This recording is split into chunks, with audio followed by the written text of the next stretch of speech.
این حالت چی می شود؟ این حالت ما گناهکار می شویم. این حالت در عبادت ما ثواب نمی ماند.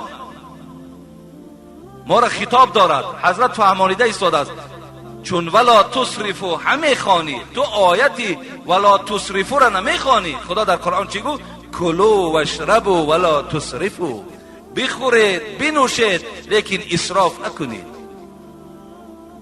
در وضو آب 1.5 من است، غسل را 4 من ز تعلیم است.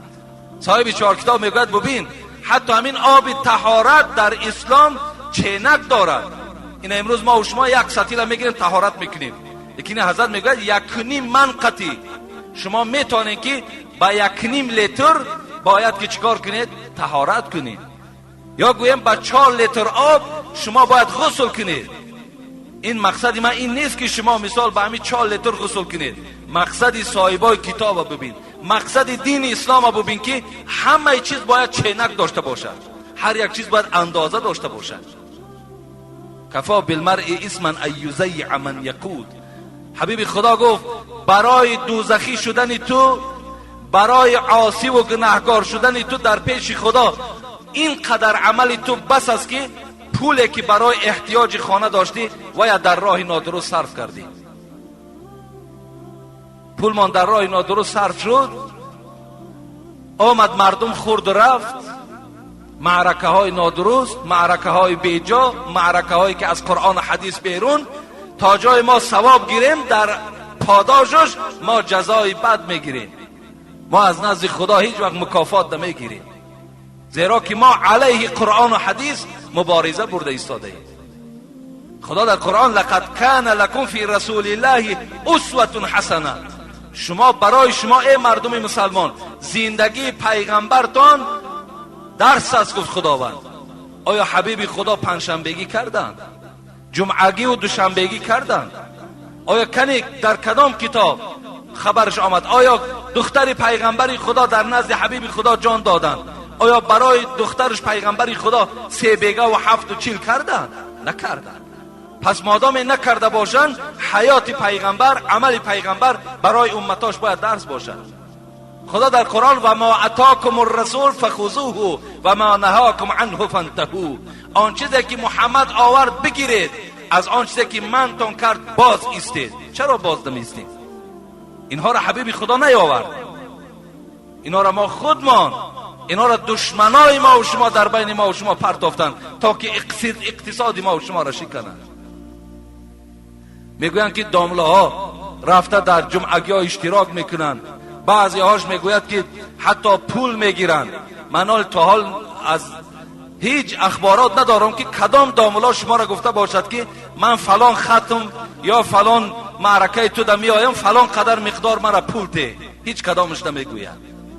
بازم آن که نادارن به شرایطن از شما باور که طلب نمیکنن حرام است. لیکن چرا ارتیسا را نمیگن؟ چرا نسبت ارتیسا نمیگن؟ ارتیس $1000 میگد، $500 میگد، به رحمش $2000 $3000 میگد. چرا وای نمیگد که وای حرام میخورد؟ اینش هم قید کردن در کار. اینش هم پول ما نادرست رفته ایستاده است. از خواندن او اگر با شاید ارتیسی باشد که او مثال یک بخواند که ما یک راحت کنیم، فقط گرم گرم گرم دیگر نمیفهمی چیست. چند زن دیگر گویم با به ترتیب در بین مثال رقص دارن، ما چیکار میکنیم؟ بعد شما را برده باز در بین گویم کرته های همونا دستامون می اندازیم، پول میچسبانیم. آیا همین پول ما در راه نادرست نرفته ایستاده؟ در راه نادرست است. برای برادرای عزیز والله که فقط میخواهم آن چیزی که رئیس جمهور خواستن همون میخواهم، فقط برای برداشتن سطح زندگی شما بای باشید، شما دارا باشید. اگر همین آدمی که دارا باشد، شرایط داشته باشد، وقت چم خوش است. باور که بسیاری بیماری ها حساب ناداری است. نداری بیمار میشه، نداری فشار خون میشه، نداری دلت میزند. همه بیماری ها از حساب بی پولی میروی.